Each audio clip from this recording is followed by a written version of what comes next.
Welcome to the Connect with BMC Helix ITSM and Remedy webinar. During today's webinar, you're able to ask questions of our panelists. Today's broadcast, along with the Q&A, will be published to communities and our YouTube channel a week from today's broadcast. This topic is on deployment management, best practices, and troubleshooting, and we have Smita and Vignesh to take us through this content. I'll turn it over to Smita to start us off. Thank you, Greg, and welcome everyone to this webinar session on deployment management, best practices, and troubleshooting. My name is Smita, and I'm a Senior Technical Support Analyst here at BMC. In today's session, we're going to talk about an overview on deployment management, understand the best practices, learn about how to migrate the custom objects in a demo. Vignesh will be covering some exciting features related to D2P for Helix ITSM World. And in the end, we'll review our published deployment management troubleshooting guides and some references. D2P stands for Dev to Prod, and this deployment management module is with BMC since Remedy version 9.103.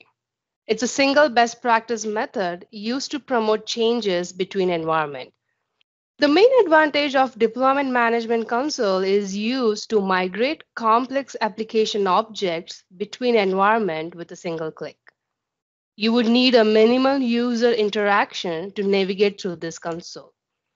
Another advantage it uses an automated process to migrate the objects between servers in a server group.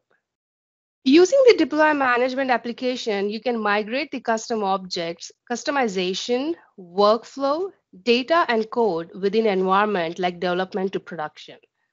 Using the D2P package, you can upgrade the Remedy application like ITSM, SLM, SRM, and Smart IT from Remedy version 18.08 onwards. You can also apply the patch and BMC hotfixes for platform and ITSM application from Remedy version 18.02 onwards. Using a single D2P package, you can deploy the content across all the servers in a server group environment. Let's have a look at the three D2P components. The first one is Deployment Management Console. This is a user interface console using which you will manage the D2P packages. Using this console, you can perform different operations related to the D2P package. Our next one is AR Migrate plugin. This is a Java-based plugin which is initiated during build, validate, deploy, and rollback process of a D2P package. This plugin is configured with the main Java plugin server. Our third component is AR file deployer process. This process gets loaded with the AR monitor config file, and it's called when AR payload utility is executed. We will talk more on this in our next session. Let's have a look at the deployment management console. One of the advantages of using this console is you can perform all different operations related to the D2P packages from this console using a single click.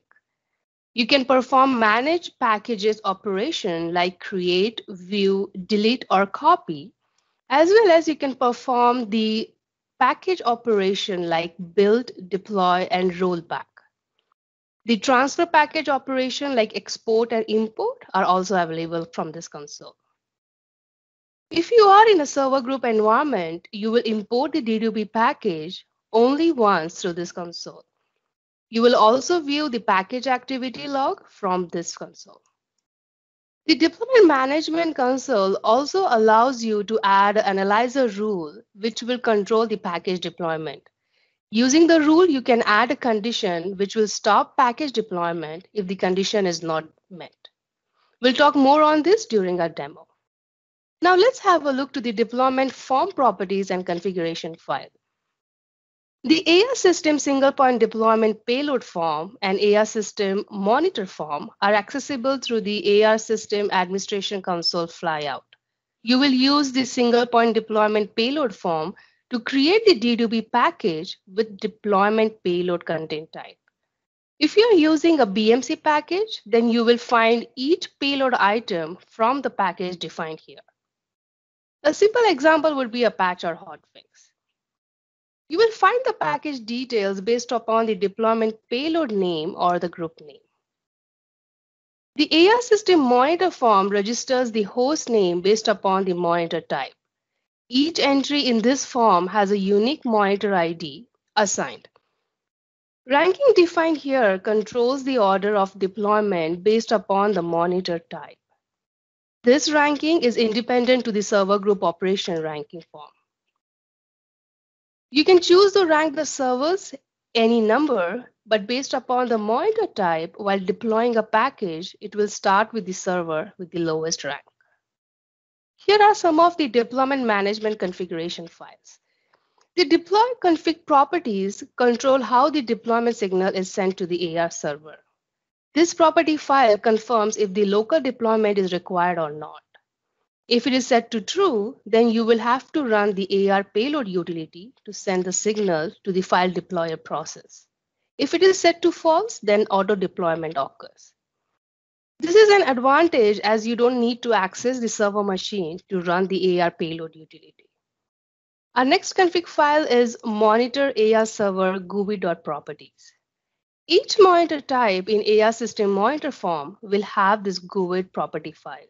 Example, Meteor will have a monitor Meteor GUID properties, and Smart IT will have the file name as monitor Smart IT GUID.properties. This property file only carry the monitor ID associated to each monitor type. If the monitor ID does not match, then the connection to the host will fail. Next config file is AR monitor config. When AR payload utility is executed, it calls the AR file deployer process defined in this file. This process loads with the AR server, and you will need to define the Java home in order for the AR payload utility to execute successfully. Our last two config files are AR config and plugin server config file. The deployment management uses AR migrate plugin. When the package is imported, it makes a connection to this plugin process. If able to connect, you will see a message Success AR Migrate plugin under the status reason of the package. It is required to configure the AR Migrate plugin in these two files for individual servers. As this plugin runs with the main AR Java plugin server, it should have the same plugin port. Now that you are familiar with the deployment management console and its configuration, let's have a look at the roles and permission. In BMC Remedy deployment application, you can define role-based access to enable users to perform different operations based upon their need. This access enables users who are not administrators to perform operations such as creating, viewing, copying, and deploying of package. This deployment application permission module defines the role and permission for users. It also enables the secured package access and control functionality for deploying these packages. Here we can see the package creator is a developer who is responsible for creating a package. This user only have the permission to copy, build, or export the D2P package. Whereas the package deployer is responsible for importing, deploying, rollback, and export of the package to the target server. This user cannot modify or build the package. Lastly, an administrator is someone who does not have any restriction over roles or permission of a D2P package. Let's see more details on the remaining two D2P components. When the D2P package is imported, it first makes a connection to AR Migrate plugin. Using the AR Migrate plugin, you can perform import and export of data definition files. You can use the AR Analyzer module to add validation to the package to meet the standard requirements. It also allows you to add a checksum to meet your requirement. If the validation is not passed, then it stops the package deployment. Another main ability of this plugin is you can combine all the different content type in a single package zip. Our third D2P component is AR File Deployer. Starting Remedy version 9.104 for AR, Meteor, and Smart IT, there is a separate process called as File Deployer. An OS administrator controls this process. This process loads with the AR monitor, and it is called when the AR payload utility is executed. Whenever the file deployer gets started, it does a registration with AR system monitor form, which then creates a host connection based upon the unique monitor ID to identify each unique component. This process manages the binary payload of deployment operation. Here, the binary payload is a set of binary files, configuration files, batch, or shell scripts. This payload deployment provides a single method for easy promoting binary-related customization across your environments. By now, you have learned about most of the configuration part related to the deployment manager. Let's go through the best practice guidelines. Before importing any D2P package, follow this pre-deployment checklist to avoid any common configuration issue while importing or deploying the package. Let's start with the Java Home. The Java Home environment variable should be set with valid Java JRE path, and it should match with the BMC Java Home variable. Set your main Java plugin server heap to 3 times more than the package size. Make sure the correct host name along with the unique monitor ID is registered with the AR system monitor form. Delete any duplicate or incorrect host entries. The monitor ID from AR system monitor form should match with the GUID defined in monitor AR server GUID.properties. If GUID does not match, then you can delete this file, the entry from the AR system monitor form, and restart that application server to register a new GUID. The ARSys arf.ar migrate server plugin alias entry should be present in AR config file for individual servers. The same plugin entry should be present in the plugin svr config.xml file with all required path elements. Lastly, one file deployer process should be defined in AR monitor config file with correct version of AR file deployer snapshot.jar file. Now you are one step closer to create your own D2P package. Let's go through some of the content type options which a developer can use to migrate your objects. Using the add packing list or add definition, you can add different AR objects to the application package like active links, filter, guides, web services. You can also define if you need to include the base only objects or overlay only or both objects. Using the add data, you can migrate the data in .arx format based upon the data qualification. You can choose the import option of merge, overwrite, or rollback. Using SRM content type, you can migrate the SRDs, PDTs, custom AIF, and workflow. You can migrate your change, incident, work order, and task templates using the application object content type. You can migrate your custom binary payload across environment using the deployment payload option. And lastly, using the Smart IT definition, you can import or export the Smart IT customization without making any changes in the code. We will see some of these in our demo session. Now that you are familiar with different content type options you can choose to create a D2P package, let's understand how you can actually migrate these between your different environments. Using the deployment application utility, you can promote data from development to production environment. In your development environment, a developer will create, build, and export the package to a local system, which is then shared with the development manager. In QA environment, the developer manager will import the package to validate the content. Once the validation is successful, the package is deployed and it's made available for business users. They can then perform the testing before approving the package for production environment. Finally, once the package is approved, your production environment, your administrator can import the package to your production environment and deploy it. Let's see a demo on how to create a D2P package to migrate the customization and custom object. In this example, I will be using HPD Help Desk form with a new custom field called employee pin. I've also created a new custom filter to validate this pin. On my development environment, I will create a new D2P package with the add definition content type and will build this package, which will later export on my local system. I will then try to import and deploy this package to my QA environment and will validate this using Developer Studio. Let's see the demo. I'll go to my developer server machine and access the Developer Studio. Here, I created an overlay on HPD helpdesk form and added a new field employee pin. I've also created a custom filter as a workflow to this field.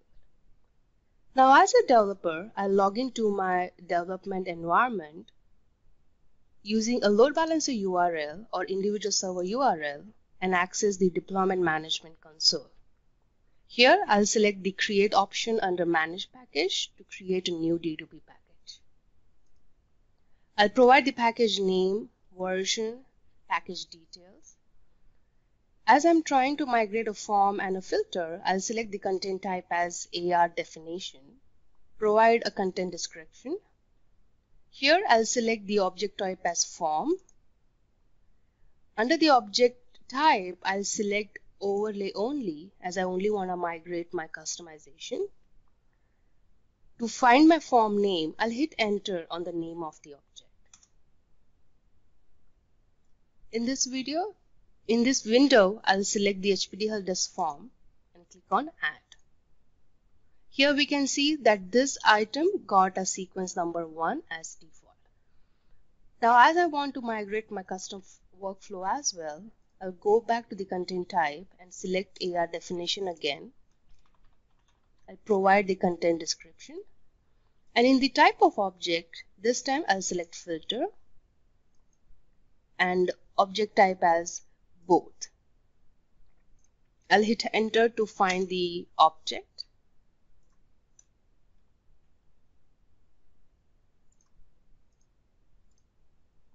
I'll select my custom filter and click on add. Here you can see that the filter got the next sequence automatically added here. If you have any other content type to add to this package, you can continue to add those. Once done, you can choose to add a pre-check, which will validate when the package is getting deployed or rolled back. Now, once your package is ready, you can select the option as save. It will give us a confirmation that the package has been created.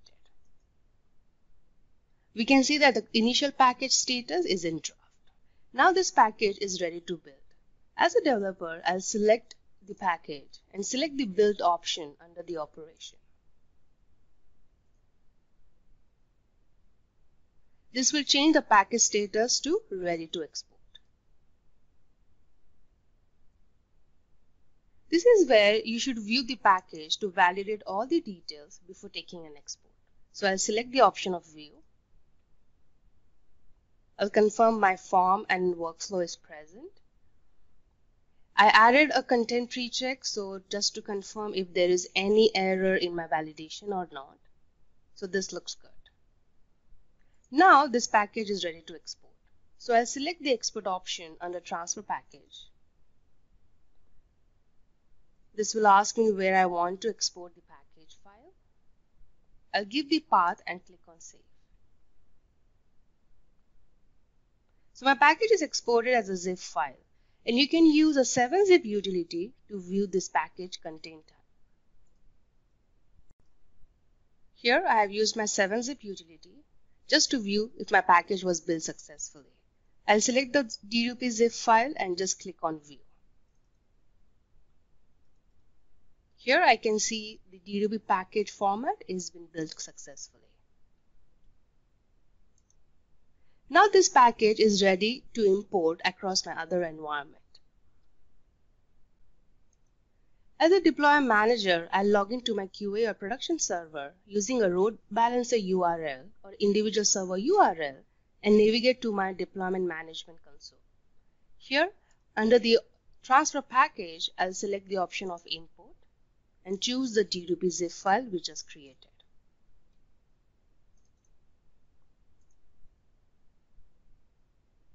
I'll click on refresh.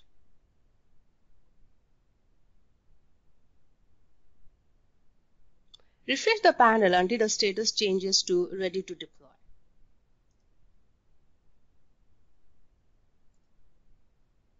Now the package status is ready to deploy.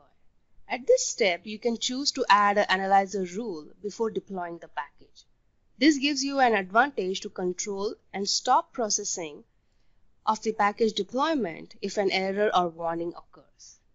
To add an analyzer rule, under the administration, you can click on application configuration. Here, you can provide the deploy manager or administrator email address. If your package had any binaries, you can add the condition to allow the binaries only from BMC as yes or no. If to validate the definition, you can select yes or no. In this example, we'll select yes. We can choose the option to stop processing if the status is error, warning, or info. So here I'll select the error. I'll click on my analyzer rule. Now we have various different analyzer rules to choose from. For this example, I'll choose the option where the set field order is not predictable. I'll click on save.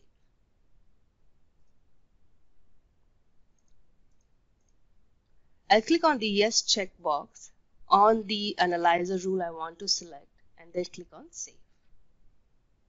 I'll click on save one more time, and this confirms that my rule has been applied successfully.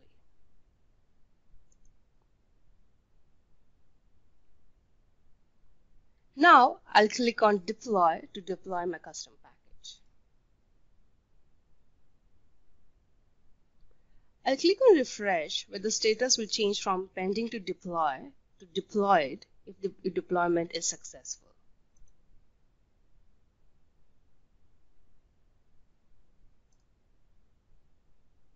Here I see the package status has changed to deployed.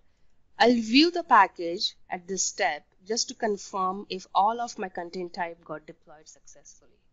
Here we can see both of the add definition, form, and the filter are deployed successfully. It also shows on what server the deployment occurred.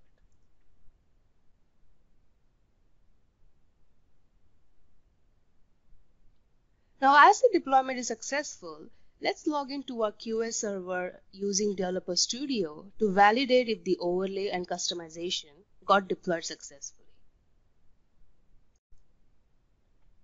So now I have logged into my QA server machine and access my Developer Studio. Let's go ahead and load the forms and filter, and let's search if our custom object has been migrated.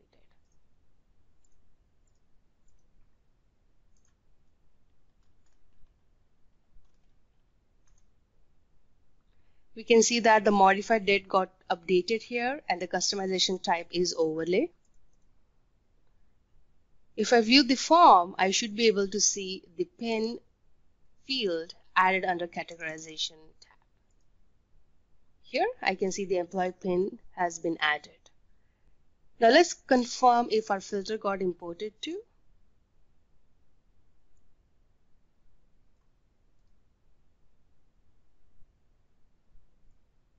Here we can see our custom filter has been imported successfully with the type custom, and this one is executing on the HPD help desk form. This concludes our demo. Let's continue. Now, as a developer and a deploy manager, you have successfully created, built, validated, and deployed your custom objects. Now, let's have a quick look for BMC mechanism that we are currently using for package deployment.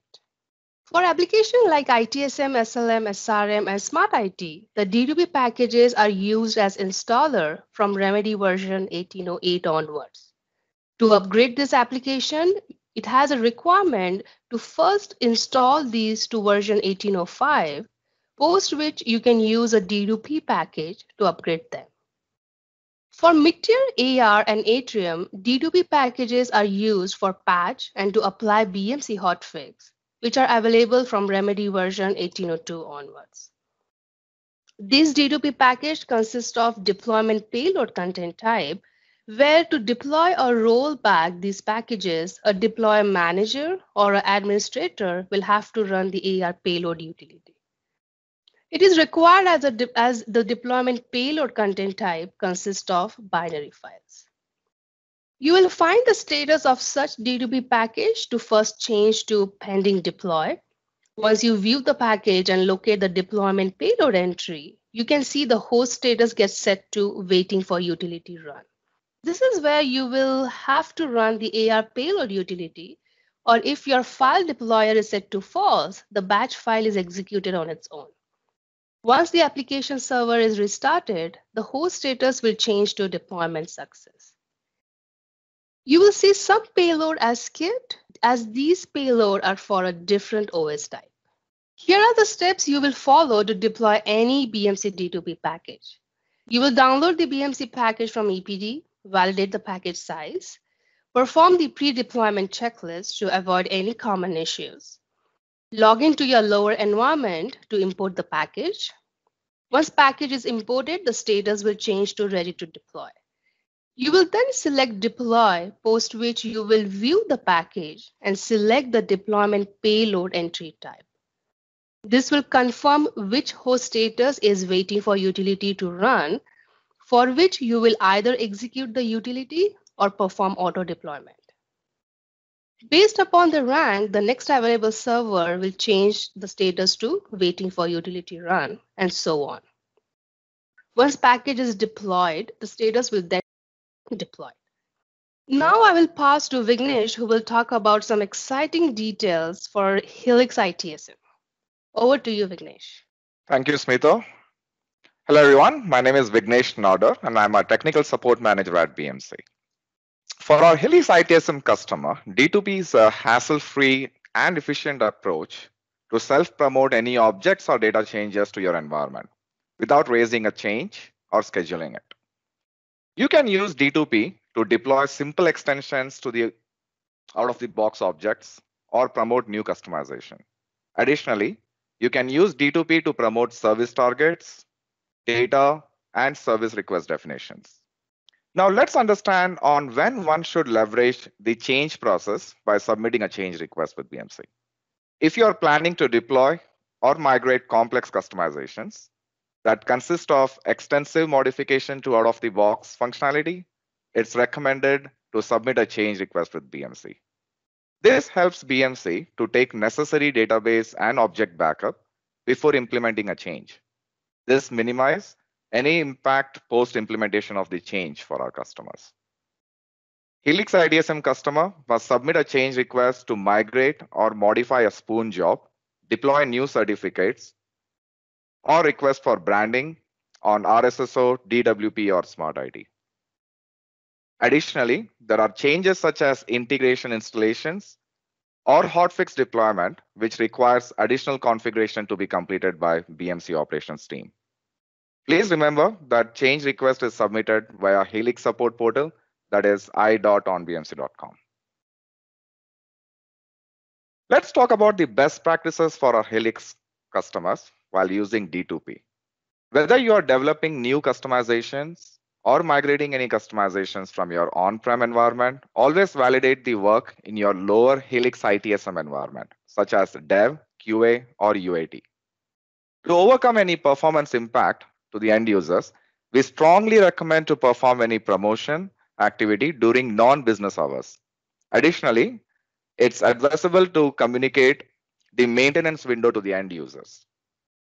Using integration server to deploy a package will minimize any performance impact to the end users, as the promotion activity will be executed on the non-user facing AR server. In case you are promoting multiple objects and data, it's advisable to take a database backup. You can achieve this by submitting a request with BMC with specific time and date for the backup to be taken. Always roll back in the reverse order of deployment. With that, I will hand it over to Smita to talk about the troubleshooting guide. Thanks, Vignesh. As you may have heard, BMC has been working to create lots of troubleshooting guides which are getting published in our documentation pages.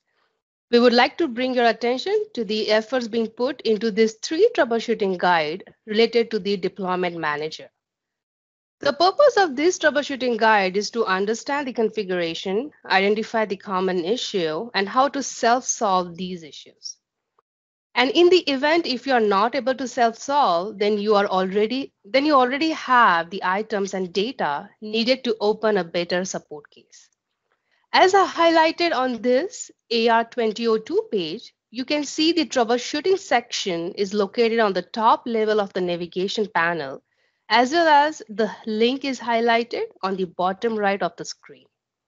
Here, I have highlighted on my left the troubleshooting issues with deployment package page for easy reference. For deployment management, we have 3 troubleshooting guides covering package import issues, package deploy issues, and package deployment payload issues. Let's have a look to some of these common issues you may face and how to self-solve these using these guides. Some of the common input issues that you will see with the package import are insufficient plugin heap size, permission issue, or incorrect plugin server configuration. As noted in the possible solution section, you can find this issue prior to your package import. Based upon your issue scenario, you will either need to increase your physical memory on your system, increase the plugin server heap, or provide the required permission to the BMC deployment package folder. Some of the common issues related to package deploy are pre-check validation failure, plugin configuration, and incomplete import. As noted in the possible solution section, you can fix this issue prior to the package deploy. Based upon your issue scenario, you'll need to deploy the package when the status reason shows success AR migrate plugin. Update the target or plugin server if it is unavailable. Or a package creator should validate the pre-check validation added to the package. Lastly, some of the common issues that we see with the package deployment are incorrect host, plugin configuration, or binary payload failing to extract. You can fix this issue prior to the package deployment, or if the package got rolled back, you can perform the possible solutions and then select the option to retry deployment. Based upon your issue scenario, you can either update or correct your monitor ID or host server, validate your AR file deployer process is running, or confirm if there is any .jar file which is locked by any other process or due to any security software. Here are some of the references pointing to the BMC documentation, troubleshooting guide, and BMC community blog post available for you. At the end of this session, in summary, I would like to highlight some key features we all learned today. Using the Deploy Manager console, you can promote changes or code hassle-free. It's an automated process for server group where using a single click, you can promote data between your environments. We'll recommend to always review the deployment management troubleshooting guide if you face any D2P related issues. Always validate the pre-checklist before deploying the package to avoid hitting some common issues. Always test the deployment packages in your lower environment and validate before promoting to production. For Helix ITSM, we also learned some key features like you should not promote any binary changes. Always submit the change request with BMC support. Promote the packages only during non-business hours. And that concludes our presentation. Back to you, Greg. Thank you, Smita. And now I'll take us through the self-help and contacting BMC. Our YouTube channel, where this webinar is posted, along with a rich set of how-to videos, is available. The Connect with BMC Helix ITSM and Remedy webinar schedule is available at this community's link. It has future webinars as well as information and links to past webinars. The Hot Off the Press newsletter contains trending information, as well as contacting BMC via the usual web, phone, email, as well as these social channels are available. And at this time, this concludes this webinar session. Thank you.